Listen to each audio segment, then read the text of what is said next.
un jet de negocios que transporta pasajeros a Akron, Ohio, ¡No, no, no, no, no, no, no, no, no, no! se estrella en un barrio residencial a menos de 3 kilómetros de la carretera. Un avión cayó sobre una casa. Hay mucho fuego. No hay sobrevivientes. Los investigadores revisan los restos, pero encuentran pocas pistas.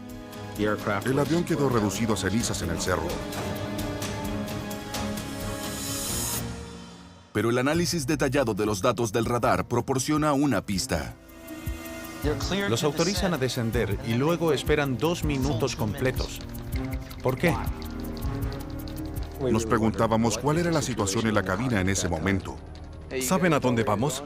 El clima no será el mejor. Nos encantaría que nos acompañara. ¿Oyeron eso?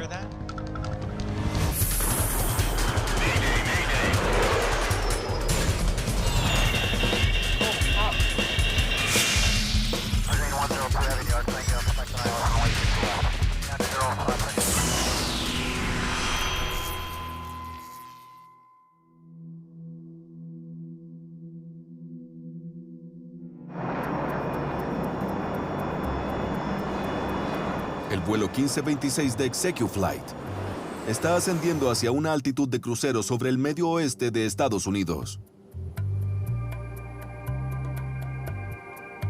Sigamos ascendiendo a 1500 pies por minuto. Bien.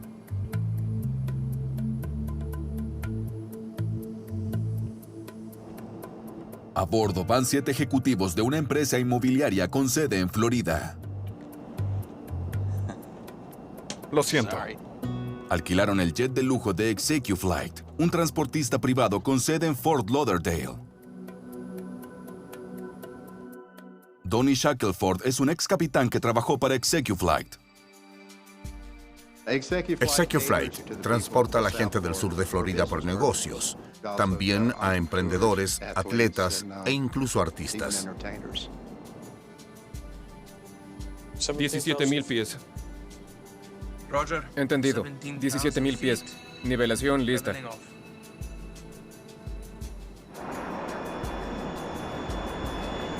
El vuelo 1526 realiza un viaje corto de 35 minutos al noreste desde Dayton a Akron, Ohio. El copiloto Renato Marchese es el piloto que vuela el Hawker 700 bimotor. Cuenta con más de 4,000 horas de vuelo en distintos jets privados.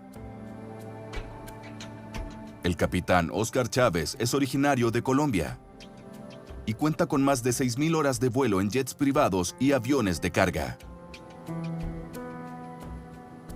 El capitán había volado conmigo como piloto. Era buen piloto. Creo que Oscar y Renato disfrutaban mucho volar.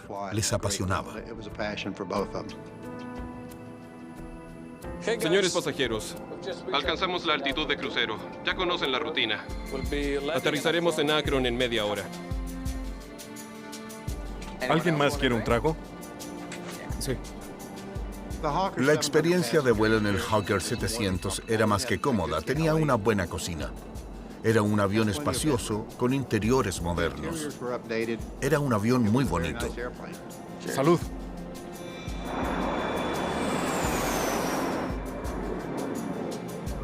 Zipline 1526, desciendan a 13,000 pies.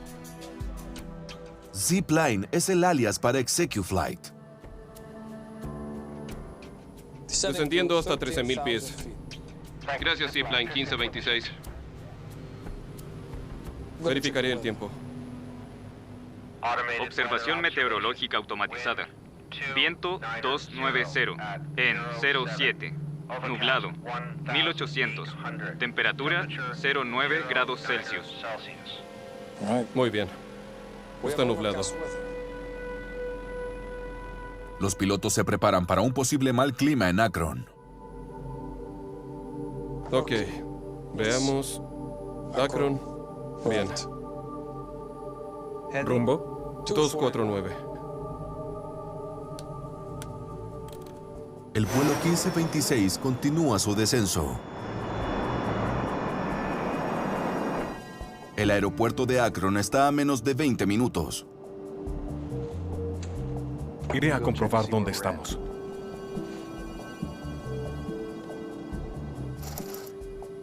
¿Saben a dónde vamos?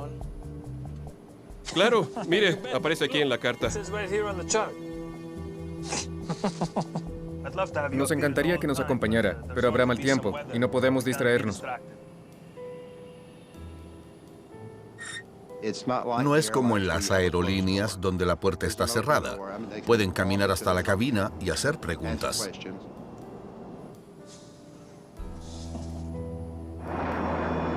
A medida que el vuelo desciende hasta los 9.000 pies, Visibilidad de Akron. Neblina. Condición de cielo. Nublado. 600 fragmentado. los pilotos se enteran de que el clima en Akron está empeorando. Temperatura. 1 grados Celsius. Necesitan saber si todavía es posible aterrizar allí. Visibilidad de 2.4 kilómetros. ¿Qué visibilidad requiere? De 2 kilómetros. Todo está en orden. A 6 minutos de Akron, los pilotos se topan con otra distracción. Una instructora de vuelo le está enseñando a un piloto estudiante cómo aterrizar con mal clima, en la misma pista asignada al vuelo 1526. Zipline 1526. Hay otro avión que entrará al aeropuerto y que es más lento que el de ustedes. Vuelen con rumbo 360. Reduzcan la velocidad 170, desciendan y manténganse a 3.000 pies. Se les pide a los pilotos que alteren su rumbo, retrasen su descenso y que se mantengan a una altitud de 3.000 pies. Velocidad 170 y 360. Zipline 1526.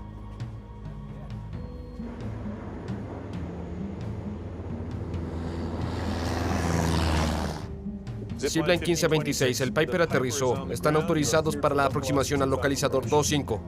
Autorizados al localizador 25. Gracias. Zipliner 1526.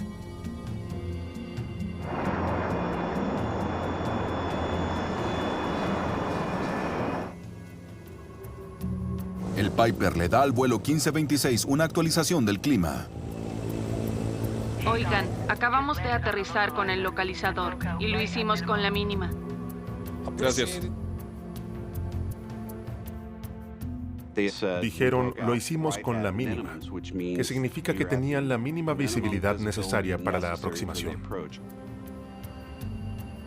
El vuelo 1526 ahora está a 6 kilómetros de la pista y comienza su aproximación final. ¿Puedes verificar si tengo todo? ¿Ignición? Todo está listo. En espera.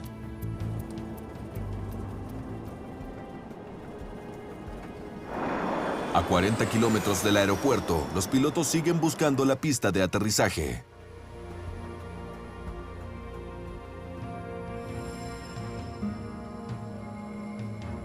Finalmente, el avión atraviesa las nubes. Tierra. Continúa.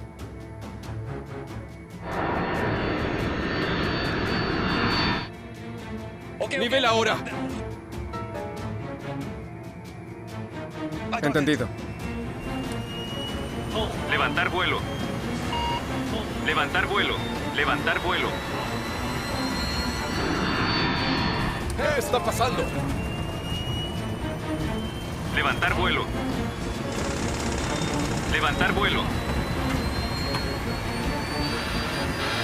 ¡No, no, no, no, no, no, no, no!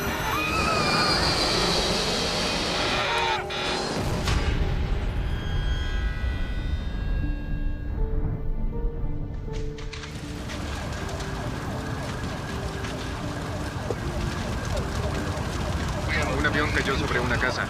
Hay mucho fuego. Se cayeron muchos cables.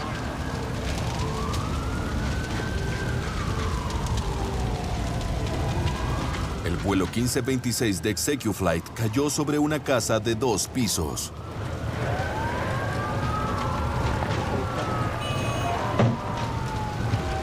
Los pilotos y pasajeros fallecieron.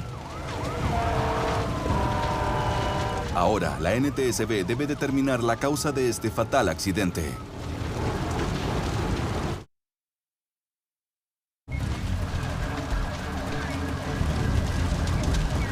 CQ Flight 1526 cae sobre un vecindario residencial en Akron, Ohio. Increíblemente, ninguno de los residentes estaba en casa durante el accidente. Pero el vecindario está impactado.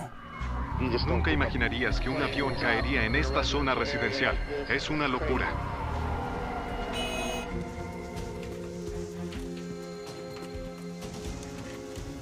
Sí, parece que el ala izquierda chocó primero. Cuando los investigadores de la NTSB llegan al lugar, notan una gran hendidura que conduce al lugar del accidente.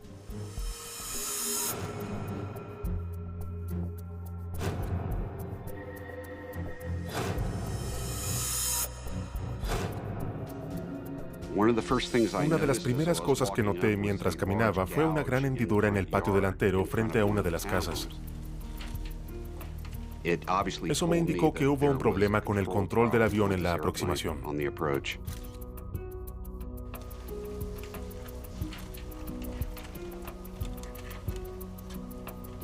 Flaps a 45. Los investigadores examinan de cerca los restos para determinar cómo habían configurado el avión.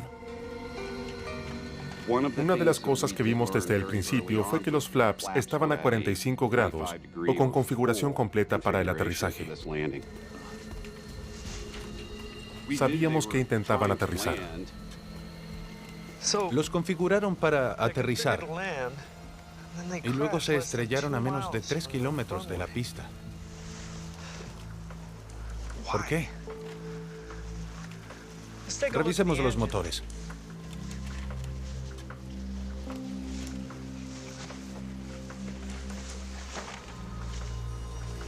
¿Fallaron los motores cuando el avión se aproximaba al aeropuerto? Se ve en muy mal estado.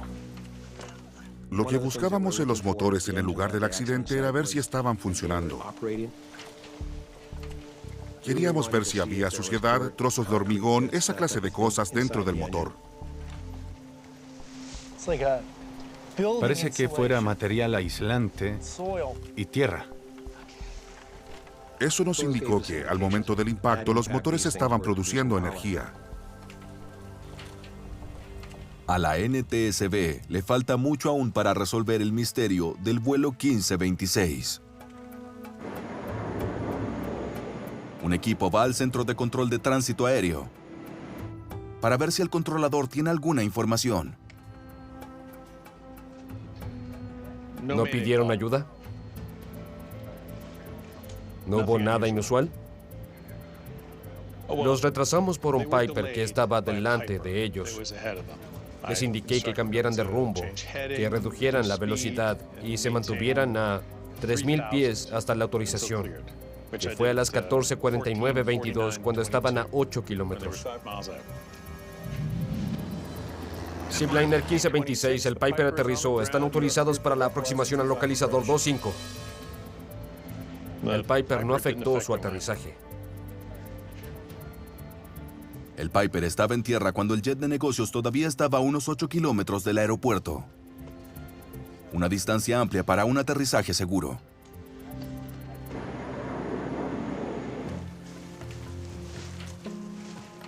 En el lugar del accidente, los investigadores revisan los restos en busca de más pistas.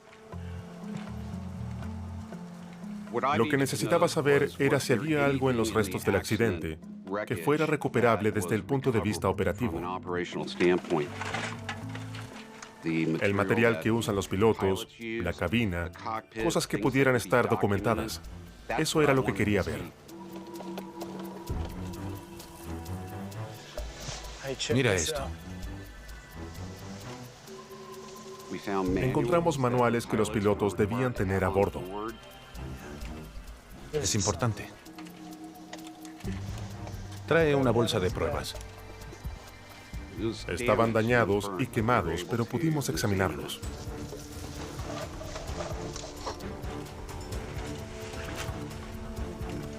Luego, los investigadores hacen su descubrimiento más significativo hasta el momento. Hallamos el indicador del ángulo de ataque en los restos de la cabina. Eso es importante porque a cierto ángulo de ataque el ala entra en pérdida. qué ángulo estaba? Estaba muy dañado, pero pude ver que la aguja estaba en la franja roja.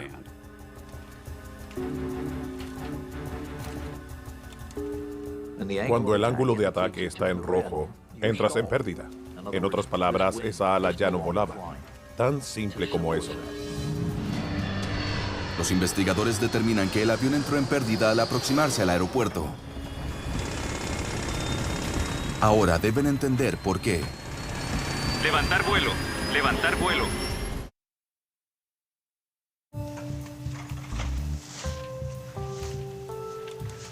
Perfecto. Envíalo a Washington. Recuperan la caja negra de audio de la cabina del Executive Flight 1526 y la envían a la sede de la NTSB para su análisis. Al saber que el avión tenía una caja negra de audio de la cabina, lo que más nos interesaba era que fuera directo a nuestros laboratorios. No sabía si tendría buena información. El RBC es doblemente importante en este caso, ya que el Hawker 700 no tenía una caja negra de datos de vuelo. Las cajas negras son muy importantes porque nos indican con precisión cuáles fueron las dinámicas de vuelo hasta el momento del impacto. Estas investigaciones son como un rompecabezas, y con una caja negra de datos de vuelo, el rompecabezas es mucho más fácil de armar. No tener eso en este caso nos dejó con poca información al comienzo de la investigación. Mientras los investigadores esperan la caja negra de audio, trabajan con lo que tienen, los documentos hallados en los restos de la cabina. El peso y el equilibrio. Mira esto. Descubrimos que el peso y el equilibrio no consideraba la unidad de potencia auxiliar o UPA. Es un pequeño motor a reacción que va atrás y que ayuda a impulsar a la aeronave cuando está en tierra. No tenían potencia auxiliar. El equipo se pregunta cómo se compara esto a lo que descubrieron en el lugar del accidente. Y ahí está. Vimos que la UPA estaba a bordo porque la encontramos entre los restos. Parece que llevaban más peso del que creían. Los investigadores creen haber encontrado un error en el peso y el equilibrio documentados en el avión. ¿Iban muy cargados? ¿Cuánto habrá pesado realmente este avión? Los pilotos hicieron sus cálculos sin tomar en cuenta una UPA, pero claramente había una a bordo. Nos preocupaba si el avión estaba dentro de su peso y equilibrio.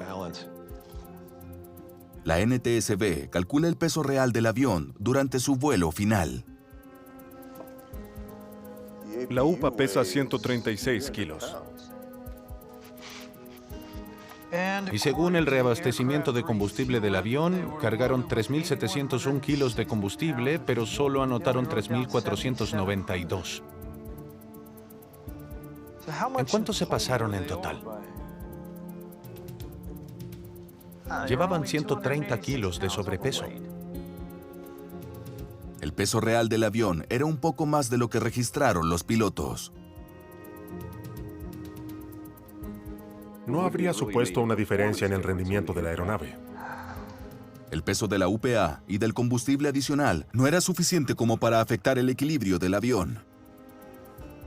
Pero nos indicó que este equipo y esta empresa no seguían sus procedimientos de manera adecuada. Nadie supervisó lo que ellos debían estar haciendo. Los investigadores deben buscar en otra parte para explicar por qué el vuelo 1526 entró en pérdida. Sabíamos que no había una caja negra en el avión y eso es frustrante porque no tenemos los detalles precisos sobre la velocidad y la altitud de la aeronave. Para resolver el caso, la NTSB comienza a recopilar los datos que tiene. Los datos de radar del control de tránsito aéreo. Dime qué tienes hasta ahora. Algo clave en la investigación fue cuando nuestro ingeniero pudo recrear el rendimiento del avión a partir de los datos del radar.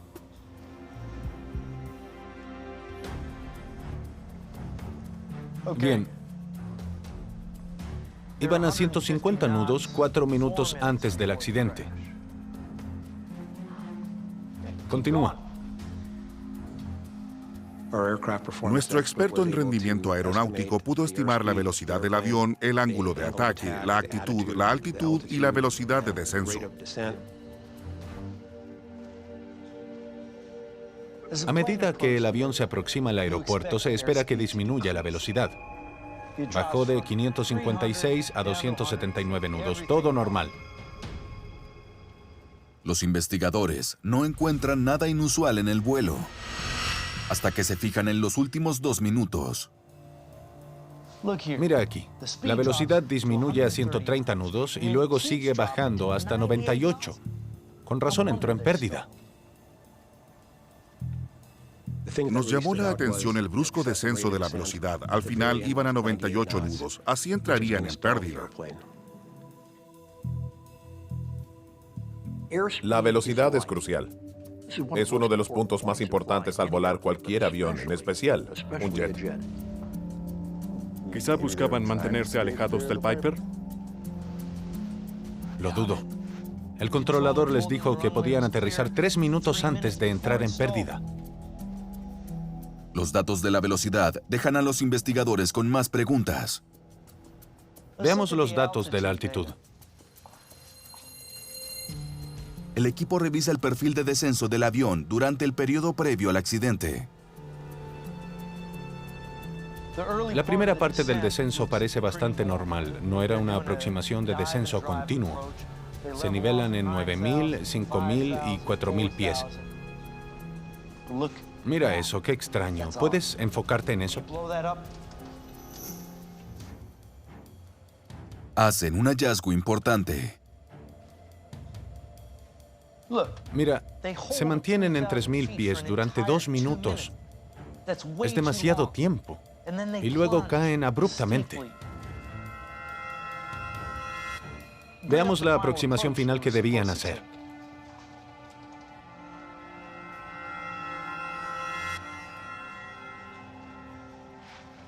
Ni siquiera se asemeja. En una aproximación normal, la trayectoria de descenso le permite al avión descender en una trayectoria de 3 grados hasta la pista. Comenzaron su aproximación final demasiado tarde. Y luego aceleraron para alcanzarla. Los datos muestran que después de retrasar su aproximación, los pilotos descendieron abruptamente y al doble de la velocidad normal. Cuando comenzaron a descender el avión a 2.000 pies por minuto para llegar a esa altitud más baja, la aproximación era inestable y en ese momento deberían haberla abortado. El controlador nos dijo que reconocieron su instrucción de descender. Zipliner 1526, el Piper aterrizó. Están autorizados para la aproximación al localizador 25. Autorizados al localizador 25. Gracias. Los autorizan a descender. Y luego esperaron 2 minutos completos. ¿Por qué? Queríamos saber cuál era la situación en la cabina en ese momento.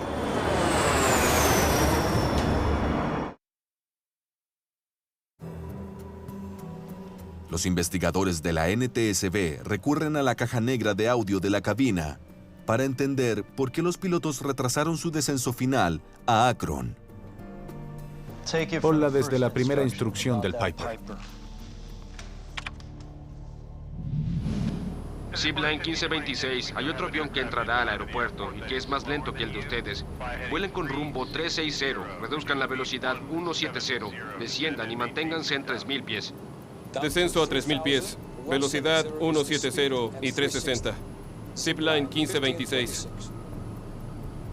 Descenso a 3.000 pies. Quieren 170 nudos. Ok. Tendré que frenar todo. Alguien bajó el tren de aterrizaje para comenzar a reducir la velocidad del avión y crear resistencia para obtener un poco más de espacio entre ellos y la otra aeronave. ¿Escuchaste lo que dijo? Hay otro avión en la aproximación. Es más lento que nosotros. No sé si ya aterrizó. Al capitán le preocupaba mucho el espacio entre ellos y el vuelo de entrenamiento. y le decía eso al copiloto. ¿Oyeron eso? Los investigadores oyen que el sonido del empuje del motor disminuye. Veamos de nuevo la velocidad.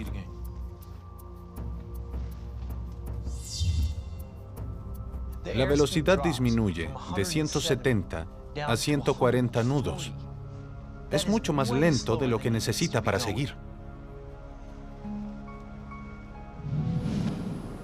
Mira, vas a 140. Zipliner 1526, el Piper aterrizó. Están autorizados para la aproximación al localizador 25. Autorizados al localizador 25. Gracias. El vuelo 1526 está ahora a 3.000 pies y posicionado para volar directamente al aeropuerto de Akron. Deberían comenzar su descenso. ¿Por qué los pilotos retrasaron su descenso durante 2 minutos y tuvieron que apresurarse después? Vas a 120. No puedes seguir desacelerando. Cuando el copiloto recibió la advertencia del capitán de que iban muy lento, el copiloto debería haber aumentado significativamente el empuje. Pero en cambio, los pilotos comienzan a discutir. No, ¿120? ¿De dónde sacaste 120? Es más bien 125. La velocidad de la aproximación. Pero aún no activas los flaps. ¿Y cuando se bajen? A eso me refiero. Si sigues bajando la velocidad... ¿Pero por qué? Porque entraremos en pérdida y yo no quiero. ¿Y cómo...? Detente. Están tan ocupados discutiendo sobre su velocidad que olvidaron iniciar el descenso.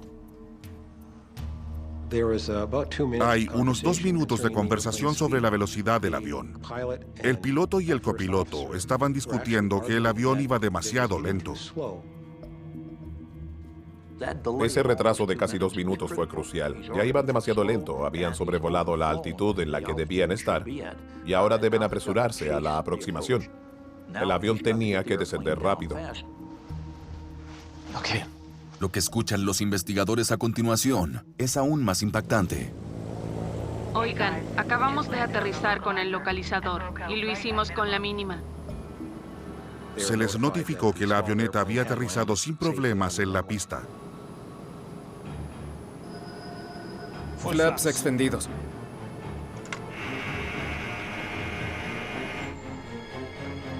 Alto. Flaps extendidos a esa velocidad, ¿en qué pensaba? Pon de nuevo el gráfico de la altitud.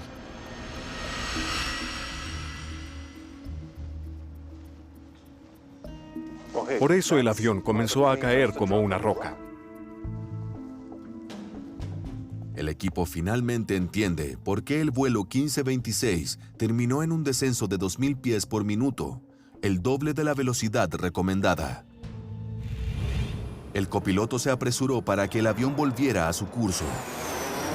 El avión va demasiado alto y lento, y con los flaps extendidos en lugar de semi-extendidos. Necesitaban descender deprisa. Y ese fue el momento clave. Ahí supimos que el avión no fue configurado correctamente para la aproximación, y eso puso a los pilotos y a los pasajeros en mucho peligro. Debió avisar que era una aproximación fallida y hacer otra. Ahora, los investigadores deben averiguar por qué los pilotos continuaron con el peligroso descenso. Al ver los errores que cometieron los pilotos, nos preguntamos, ¿cuáles eran sus antecedentes? La investigadora de la NTSB, Satya Silva, revisa los expedientes de los pilotos para ver si explican su comportamiento el día del accidente.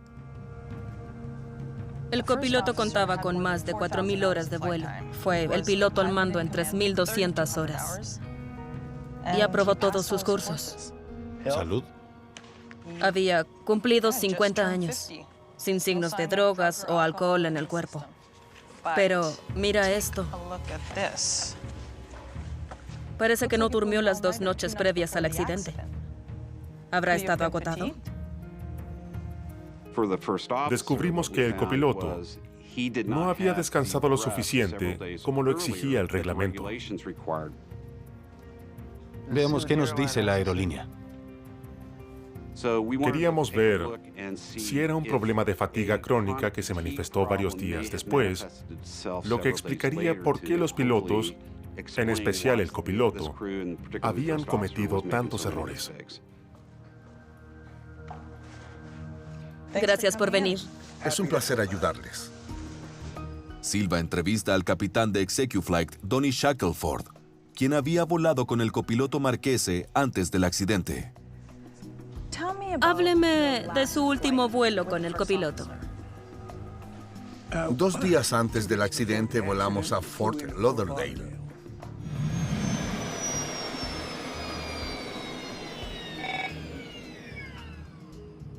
Quieren que vuele a México por la noche, como ahora. Eso no sería problema, considerando el tiempo de servicio, siempre y cuando permaneciera durante la noche en México. Entonces, ¿pasó la noche en México? No, vino directamente a Fort Lauderdale. Hablé con él la noche previa al accidente. Me dijo que estaba cansado por el otro viaje. Aunque cumplía con el número legal de horas entre vuelos, no había descansado. No debió estar en ese vuelo. Que el copiloto tuviera que realizar un vuelo nocturno y no durmiera cuando su cuerpo quería hacerlo, resultó en una alteración circadiana. Sabemos que el cuerpo humano tiene límites. Si no duermes lo suficiente, con el tiempo tu comportamiento puede ser desastroso y eso provoca accidentes aéreos. Como el copiloto durmió la cantidad de sueño requerida la noche previa al accidente, los investigadores no pueden precisar que la falta de sueño fuera la causa de haber tomado malas decisiones. Hay algo del vuelo que sigue preocupando a Silva. ¿Con qué frecuencia piloteaba el avión el copiloto? Solo cuando no había pasajeros que pagaran. ¿Por qué? Política de la empresa. La empresa tenía un procedimiento para que los copilotos adquirieran experiencia piloteando.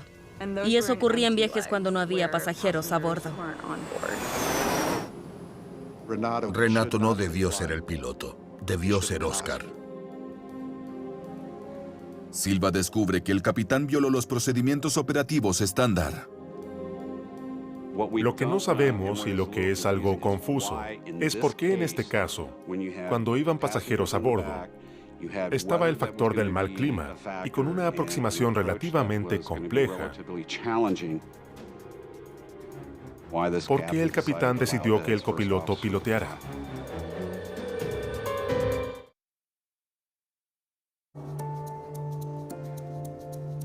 La NTSB quiere saber por qué el capitán Chávez no respetó la política de la empresa y permitió que el copiloto piloteara el avión con clientes a bordo.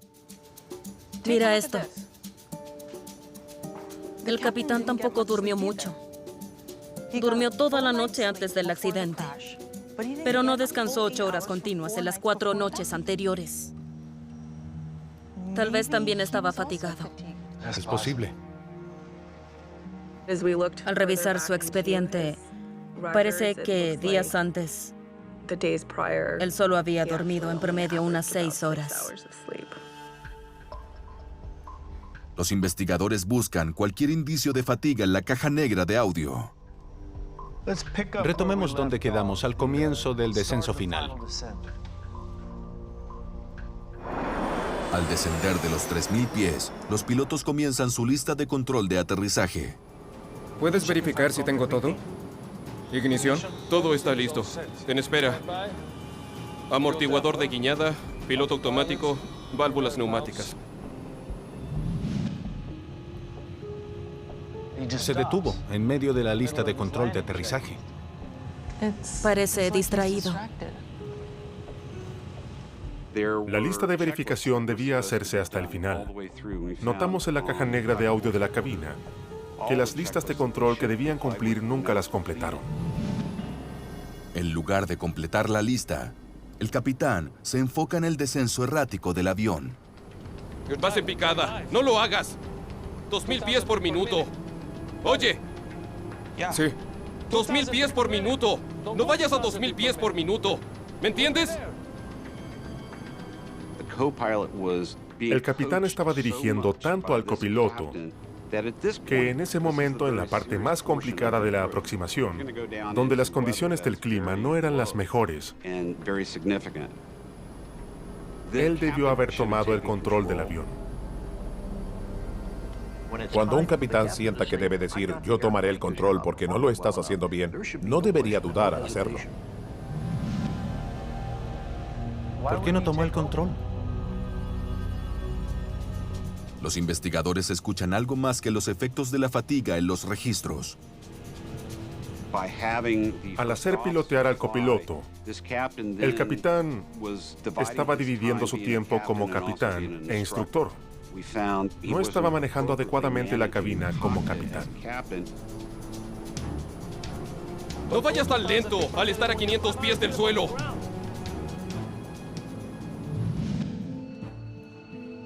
Vuelve al gráfico de la altitud.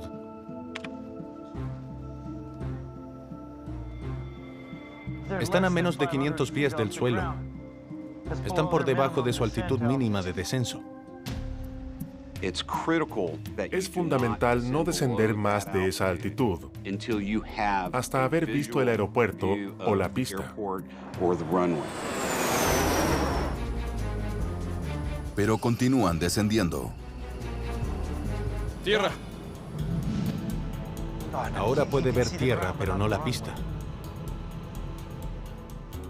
Venían bajando desde los 3000 pies y tenían que llegar a la altura de descenso mínima, que estaba a solo 500 pies del suelo. No había mucho espacio para cometer un error. Continúa. La caja negra de audio revela que el capitán violó una regla fundamental al continuar descendiendo sin haber visto la pista. Si no la ves, abortas el aterrizaje. Como los pilotos seguían buscando el aeropuerto mientras descendían de la altitud mínima, ninguno de los dos notó el descenso en la velocidad. ¡Nivela ahora! Entendido. ¡Ahora! Levantar vuelo. Levantar vuelo. Fueron demasiado lento en el último tramo y no se dieron cuenta ni siquiera con la alerta vibratoria que estaban entrando en pérdida. Levantar vuelo. Levantar vuelo. Eso los condenó. No pudieron salir de esa pérdida. ¡No, no, no, no, no, no, no, no!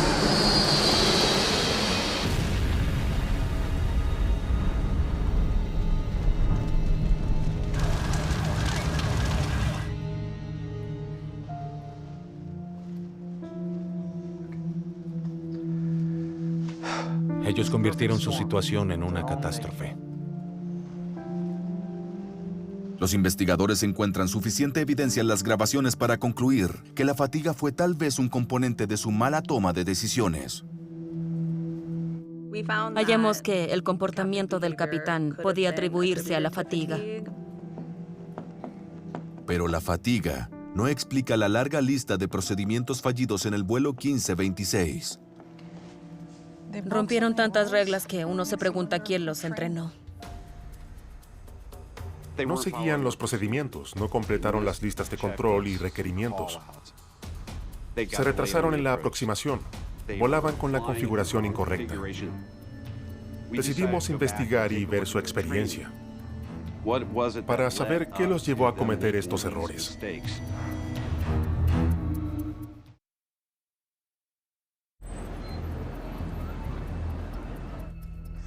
La NTSB pide los registros de empleo y entrenamiento de los últimos 5 años de los pilotos.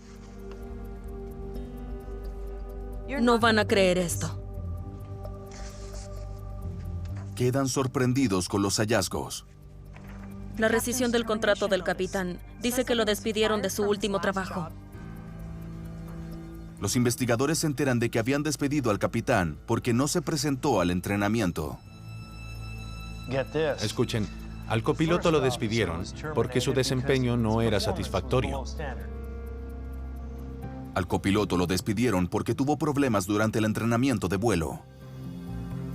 Ambos tuvieron problemas de entrenamiento y los despidieron por eso. Y ExecuFlight lo sabía. Era sospechoso el motivo del despido del capitán de su trabajo anterior. La contratación del copiloto en este caso podría ser una contratación por conveniencia. Así tendrían a alguien sentado en esa cabina y dirían, tenemos un copiloto porque tiene su licencia. ¿Por qué ExecuFlight contrató a estos tipos? Y empiezas a preguntarte, ¿la empresa sabía de estas deficiencias? Si fuera así, ¿hizo algo al respecto? Muchas gracias. Adiós. Acabo de hablar con el presidente y dijo que conocía sus historias, pero de todas formas los contrató. El presidente de ExecuFlight declaró que había contratado al capitán debido a su amplia experiencia en el avión Hawker y por los vuelos que había realizado personalmente con él antes de su contratación. Al copiloto lo contrató basado en la recomendación de otro piloto y por un vuelo que había hecho con él personalmente.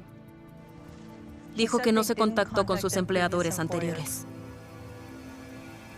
Al contratar a un piloto es muy importante hacer lo que dice la ley, seguir la normativa, ponerse en contacto con los empleadores anteriores para poder saber si esta persona tiene malos hábitos que ciertamente no querrás en tu empresa. ExecuFlight los capacitó en CRM. La capacitación en administración de los recursos de cabina es enseñarles a los pilotos a trabajar en equipo, usando todas las herramientas disponibles para que operen como uno solo. Pero cuando los investigadores revisan el programa de capacitación CRM de la aerolínea, quedan perplejos. No es un gran manual de entrenamiento. Las regulaciones requerían que ExecuFlight capacitara en gestión de recursos de cabina, y lo hacía. Pero descubrimos que la capacitación era insuficiente y la evaluación de los pilotos no era la apropiada. Este era un accidente que se veía venir.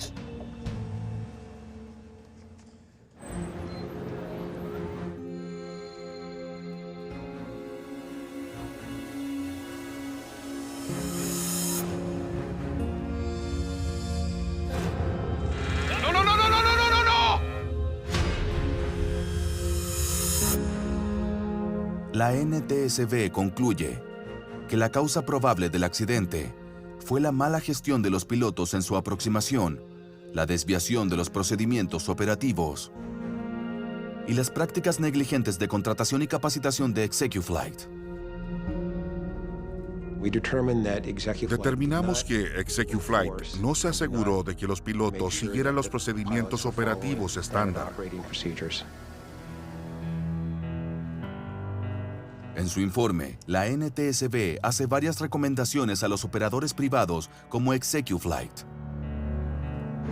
Incluyen una mejor formación para los pilotos en aproximaciones de no precisión como la de Acron y la instalación de cajas negras de datos de vuelo que también podrían usarse para monitorear el progreso de los vuelos. Las recomendaciones de la NTSB se reducen a cómo vigilas a los pilotos. ¿Sabes lo que ocurre en tu cabina? ¿Sabes lo que hacen tus pilotos? Los procedimientos operativos estándar son sumamente importantes. Así como decimos que la velocidad es crucial, cumplir los procedimientos operativos estándar es crucial. Y si comienzas a eliminar esa estructura, retrocedes en el tiempo y pierdes el beneficio de todas las lecciones que hemos pagado caro en el pasado debido a accidentes.